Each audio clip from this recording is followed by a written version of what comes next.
You're listening to Two Bobs, Conversations on the Art of Creative Entrepreneurship with David C. Baker and Blair Enns.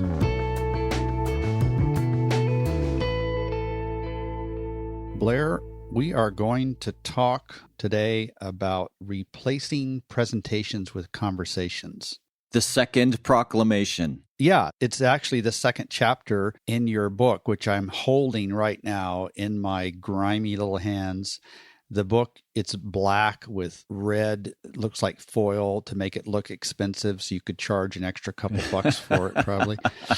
And it says, Win Without Pitching Manifesto. And the second chapter is about replacing presentations and conversations. But I think if you would let me, I'd like to make a public confession before we get into this. Sure. Your book actually sells better than mine, and I want you to know that that pisses me off. I read a great quote the other day. Maybe it was Gore Vidal who said, "Every time a friend succeeds, a little part of me dies."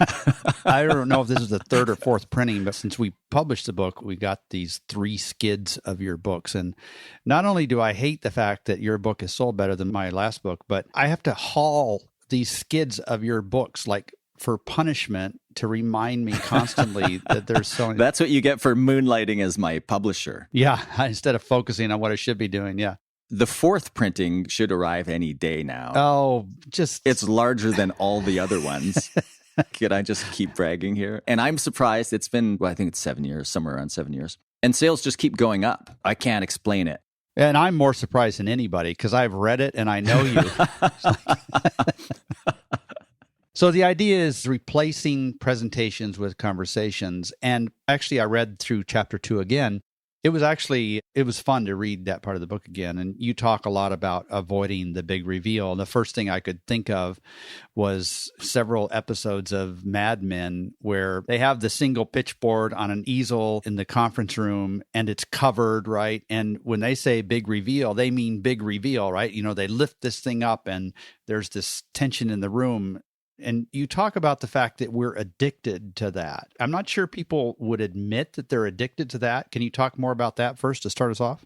Some people might listen to that and think, well, I'm not addicted to that. But I think you and I probably have different definitions of creativity. You might have a kind of a broader look at what it means to be creative. And I take my cues from Mahai Csikszentmihalyi, who wrote the book Flow, and he studies happiness and creativity. So he says creativity is the ability to see, the ability to bring kind of a new perspective to a problem. It's not the ability to write or draw. He refers to that as personal creativity. Mm-hmm. So creative people who can look at things differently, right? They just see things differently. That's kind of, to me, the hallmark of creativity. One of the things that goes hand in hand with being creative is the ability to think on your feet. So these two things, for reasons I don't fully understand, they're tied to each other. So when somebody has this really strong ability to kind of bring a fresh perspective to a problem, they also have a really strong ability to go with the flow and deal with whatever kind of objections are thrown at them.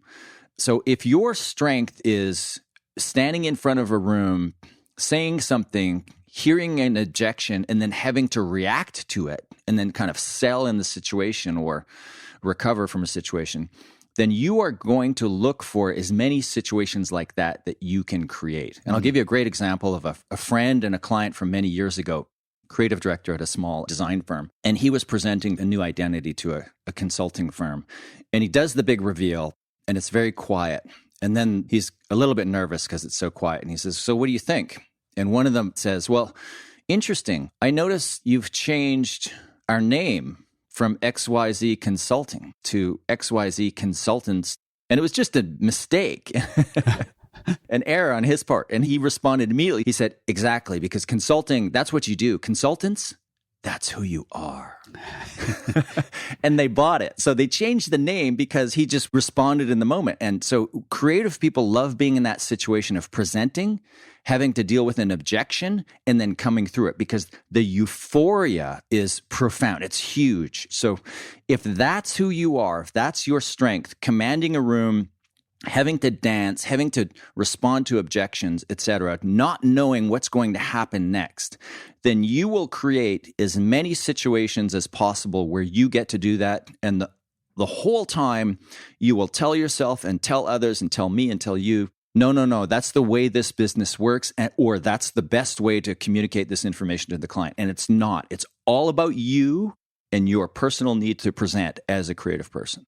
So you would say that that's pretty widespread in the creative field, because most of the creative field has been walking down that path for many years. There's something about that personality. I think of it as diving into an empty pool and inventing water on the way down. That's how I think of it. Yeah. And when I think about public speaking, to me, that's sort of what's happened. Or when I'm doing consulting, where I know that within a few hours, we're going to have some at least provisional answer, and we don't yet. And that's terrifying, but also thrilling. So there's something about the creative field, creative entrepreneurs, that's bringing that. Now, would this equally apply to presentations in a new business setting as it would to presentations as the work is unfolding? There are different types of presentations, and there are different times in the relationship in which we feel like it's appropriate to present. So if we start with the idea that we are addicted to the presentation and the presentation does not need to exist, if you come around to my way of thinking on that, then you will look at the presenting that you do in a new business situation, and that you'll realize that this is not necessary. I'm doing this for me. But you really first have to come to grips and be honest with yourself about your own need to present. So what I recommend is, reform yourself when it comes to your existing clients. First. Yeah, first. Replace the big reveal with a series of little reveals. And then once you get your head around that, then you will be able to think about your need to present in a new business situation a little bit differently. There are all kinds of creative people outside of the creative professions. So most entrepreneurs, I think, fit this description of a creative person, because I think you have to be somewhat creative to be. I test for this in the tests that we do for all of people who enter the Win Without Pitching program, so I can get an objective measure of how kind of creative in that sense, or how much they crave standing up in front of the room and being forced to dance. But there's a rudimentary question and I'll ask the audience right now, and I've asked this in many seminars or workshops I've led. Usually I do it after a break. I come back into the room and I say, hey, and I'm clearly kind of role-playing or playing a scenario. I say, in the hallway, I just ran into the chairman of the board of your most highly coveted client. Think of the company that you've always wanted to work for. They're having a board meeting in the meeting room right next to ours. And I told them that I was spending the day with you. And they said, oh, great. Can you send somebody in to do a 15-minute presentation on their firm? Because we're looking to hire a firm like theirs. And then I say to the audience, you have 10 seconds to get over there and present. You have no time to prepare. Right. You get up out of your chair and start walking. And then I say, okay, stop. What's your reaction? Everybody just measure what your reaction to that is. I've just told you, you have no time to prepare. You have to go do a 15-minute presentation. You have to be there in 10 seconds. What's your reaction? And you look at the audience and you can see the range of responses in their faces. Some people are grinning, right? These are the people, they would say, now I'll think of what I'm going to say on the way over there. And they love the stress of that moment because they have this great ability to respond, to think on their feet. These are the people, as you say, who love to dive off the diving board and invent water on the way down. And then you've got the kind of the low autonomy people. They're very systematic and process oriented. And these people are horrified. They need vision and clarity of what's going to happen next. They need to know what their steps are. They need to be prepared. It's their worst fears to come off unprepared. They haven't considered what they might say or the objections they might encounter. And they need to be able to think through all of those things. So if you're in that first category, then I can all but promise you that you have built your business around that strength of yours, and you have driven your cost of sale way up and probably your closing ratios down. Now, obviously, there's some places where it served you well, but for the most part, when it comes to getting new clients, I'll bet you it's hurt you more than it's helped you. Do you remember years ago when some creative firms, especially designers, would take a portfolio book and there were pages that you'd flip, right? And I remember reading this study, I don't remember where it was, how the pacing was so different if you controlled it as the principal of the firm making this presentation, or let the client control the pace, how much faster the pace was. They were not interested in the presentation. They were much more interested in getting to their issue. I think that plays into what you're talking about. But the question specifically that's coming to my mind right now is like, so you talk a lot about how the expert needs to direct the relationship. How is the expert directing the relationship if they're not talking that much? If the client is doing most of the talking, in other words, if we're letting the client fulfill their needs here, how are we not relinquishing this need to direct the relationship? Well, I think you know the answer, because if you're not talking, what's left? Listening. Yeah. Or asking questions. Yeah. If you map out the role of the two parties, buyer and seller, over the length of the sale, you will see that when it's done properly, a proper consultative sale, early in the relationship, the salesperson is using about 25% of the time, is talking about 25% of the time, and they're using their 25% to ask questions. Okay. And the client is taking 75% of the time, and they're using that time to give their responses. And then at the end of the sale, the close, it's reversed. The client is speaking 25% of the time, and they're asking you, the seller, the questions, and you're taking 75% of the time to respond to their questions. And nowhere in there are you standing at a PowerPoint deck in presentation mode. You're either asking questions or you're responding to the client's questions. And it's interesting, that portfolio thing, the portfolio book, and the amount of time. I had a really interesting conversation just a week or two ago with a principal that I know well, and we were talking about capabilities presentations. And I was saying, no, the capabilities presentation does not need to exist. And so we were getting into a very constructive, respectful argument or discussion where we're each advancing our views on the subject about capabilities presentations. He was saying, no, it's valid. You have all this information you want to communicate about your firm. And I said to him, how long does it take you to get through your capabilities presentation? And he kind of looked a little bit sheepish. And I said, is it more than 5 minutes? And he kind of looked at his feet. And I said, is it more than 30 minutes? He said, well, it's about an hour. I'm already bored just listening to that. Yeah, just by answering that question, I think he got the realization that, okay, this is all about me. But, you know, in fairness, this person is more kind of on the low autonomy, process-oriented type person who's more comfortable, and it takes more training, more practice, and it never comes completely easy to him to kind of stand up and be responsive. Right. So we're going to have different perspectives on this based on who we are as people. Yeah. One of the things that you say, and as I read through this, I made a note of this phrase because it really intrigued me. You said, we cannot be transparent if we are withholding information for the presentation. First, I'm not sure I completely understand. My mind first went to, are you talking about like putting the price at the end of the presentation? I don't think you're talking about that necessarily, but what do you mean and why do you say this specifically? So I'm talking about in your relationships with existing clients. The big buzzwords of the last, I don't know, decade or so. So authenticity is one. We need to do a whole podcast on authenticity. God, I'm so tired of that word. My least favorite word on the planet. So storytelling is close second for me, but people talk about authenticity, transparency, and collaboration. These are three of the big buzzwords of our time. And so let's just put authenticity aside and talk about transparency and collaboration. So firms are out there saying we work transparently and collaboratively with our clients. Okay, well, if that's really true, transparent means the client has a window into what you're doing, what you're thinking, where the project is at any time. You're not withholding. And they know that you haven't even started it and you've had it for 3 weeks and it's due in 3 days. That's transparency. Yeah, and They know it. That's transparency. And collaboration is where you're working with your client rather than going away and coming back and presenting. So transparency and collaboration. And you think about it, the presentation can only exist in the absence of both, right? The need for presentation is only there if you are withholding information from the client. Yeah, if you're delivering new information that you previously had and chose not to give them. You're saving it for the presentation. So that's what you're talking about. Yeah. When I was still a consultant, I had been writing about this and talking about this for years. And then one day I realized, oh my God, I still do this. When I'm doing a business development audit, I withhold all of the learning until the end, and then I unveil my genius findings that makes me feel great. I'm just going to let that pass, okay? Yeah, but it's like, I'm going to rock this person's world by letting them know the really insightful things that I've discovered about their business. And my reaction is I want them to go, oh my God, Blair, you're so smart. I never thought of that before. Oh, this changes everything. That's the reaction I'm looking for, right? And all of us who are going to presentation mode, we need to admit that that's the reaction we're looking for, and it's really all about us. Because what if I'm wrong, right? What if I got the name of the company wrong, like my friend, the creative director? Yeah.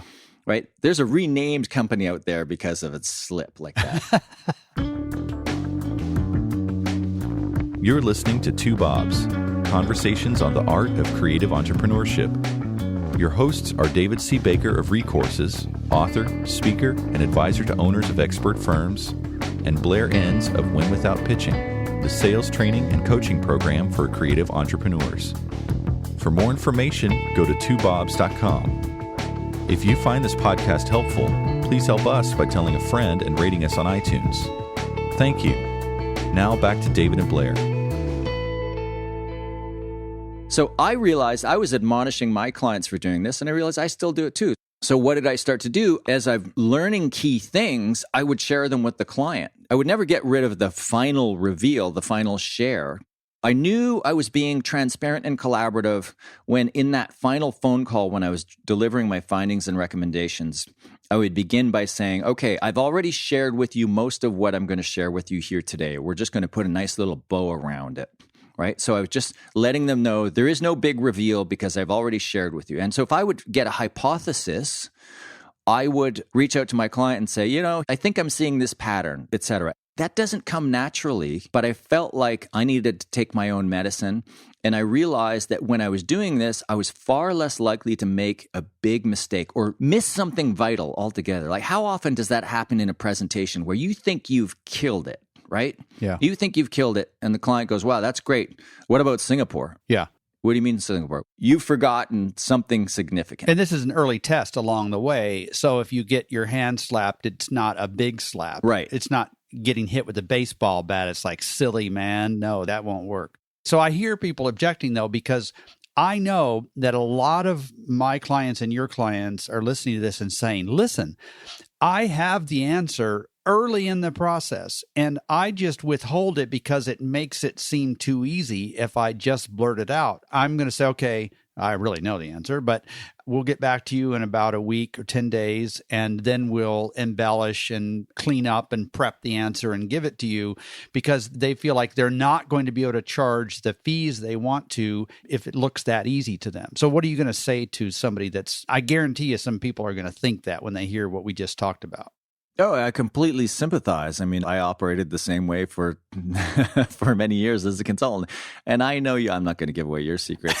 But when you've modeled out how it works, when you've seen all the patterns, you know the information that you need. When you have true specialized expertise, it's really just small pieces of information that you need. And that's the difference between an expert and a generalist. A generalist needs to collect all of this information and then sift through it all and try to find some sort of relationship and pattern. The specialist comes along and says, I've done this 1,000 times before. Give me these 4 things. And then you can deliver, like in your case, it might be $20,000, $30,000, $50,000 worth of value, probably really quickly, like just probably in minutes.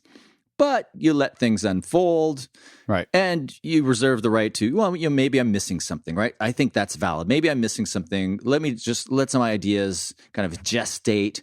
Let me think about things a little bit differently. But I see the pattern. I have the hypothesis right away. It's pretty clear to me. And, I sympathize with that. And I think there's some sort of middle ground here where I think that's valid. I think some clients, not the best clients, but some clients would have a real hard time with the fact that it took you 10 minutes to come up with a solution and I've just paid you $50,000. Yeah. And I think I do ask for more information than I need sometimes to make the process look more thorough so that it looks like a better value proposition for the client. That's an immediate sort of recognition on my part. I think just as the recommendations I'm making and my clients are making are shorter and more on point than they used to be, we should not be giving clients more homework than we need to either. Let's just ask for the things that we really need.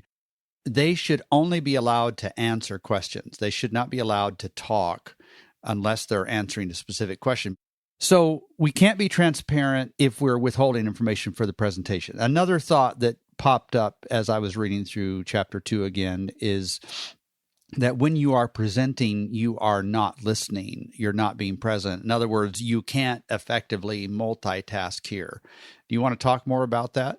Yeah, I think I've said this on other podcasts. You can present to somebody or you can be present to them, and you can't do both. You're either transmitting or you're receiving.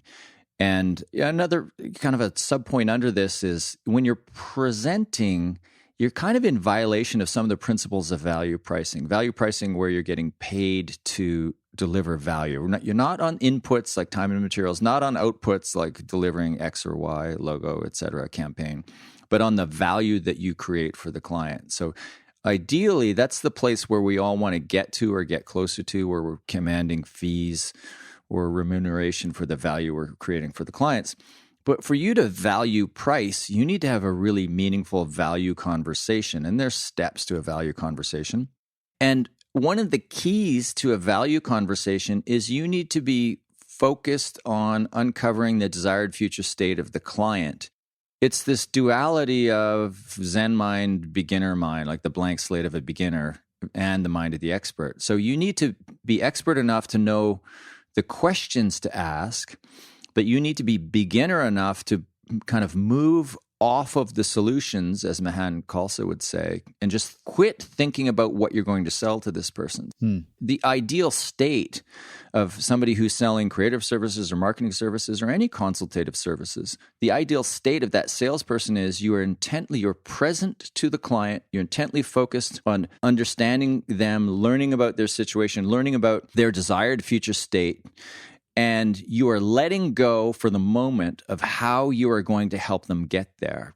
I think in a large enough sale, in a long enough sale, you want to uncover the information and ideally go away and then start thinking about solutions. That's not always possible, but you want to have this line in the conversation where first it's all about you, Mr. Client, and then I'll start thinking about solutions. And so when you're presenting, it's not how focused are you on the client. You're up there with the PowerPoint presentation talking about you. Right. Or inane things about them that an intern could have gotten with a Google search. Yeah. So here's the section of the deck, strategy, or here's everything we know about your business that we Googled last night. And that you already know and don't need to hear again. Yeah. I'm just showing you that I have great search skills. As you can see, I have an opinion on this. Drives me crazy. And, people are listening to this and thinking, some people are just never coming back. I believe this so strongly, and I believe most of the creative profession gets this entirely wrong. Like I don't know how often anymore. It's not once a month anymore, but for a while there was once a month. Inquiries saying, do you do presentation skills training? And my reply is, no, I deprogram people of their own need to present. Now they always go away after that. Okay, thanks. I'm going to go get some presentation skills training. If you are focused on presentation skills training, your mind is in the wrong place. It's all about you. There are some things you can do, some courses. There's a woman out there by the name of Anise Kavanaugh. She has this methodology called IEP, Intentional Energetic Presence. And it's basically how to show up at work, how to show up physically and emotionally in a meeting, how to deal with situations. How to be authentic. I don't know about that. I see how I slipped that in. But you should do IEP training instead of presentation skills training. Presentation skills training is the wrong thing to do. Now, there's a time and a place for the presentation, internal presentations, even the odd client presentation when you're collaborating with your direct client and they need you to present to a larger audience. All of that's valid. Public speaking, you want some presentation skills around that. All of that's valid.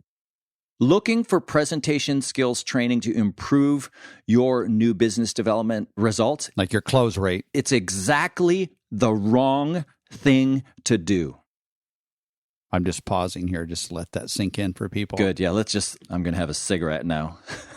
So you're saying don't look for training to do presentations better. Don't do presentations at all.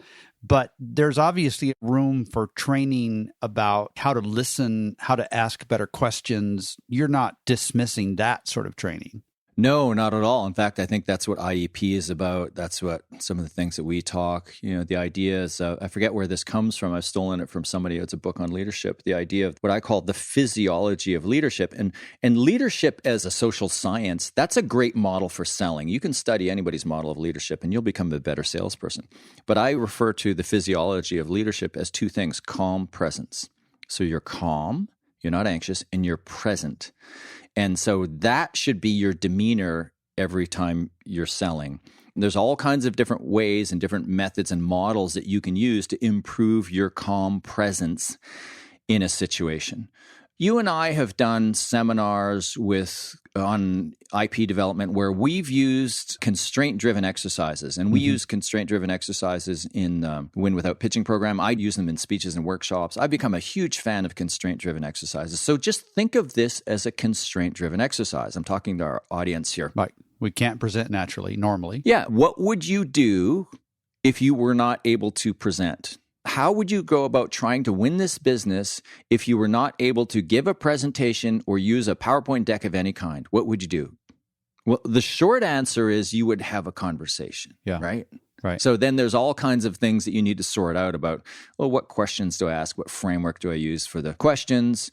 But you will find most of the time that the need for presentation, it's really on your end. It's not really reciprocated by the client. Now, there are some caveats. If you work in packaged goods, CPG or FMCG, as it's known in Europe, and you're dealing with brand managers who deal with creative firms all day long, they kind of want to see the dog and pony show sometimes. So you might have to make the odd exception. Now, I remember a client of mine many years ago, a very strategic firm, but not the best creative in one of the largest markets in America. And they were competing against the hottest creative shop in that market.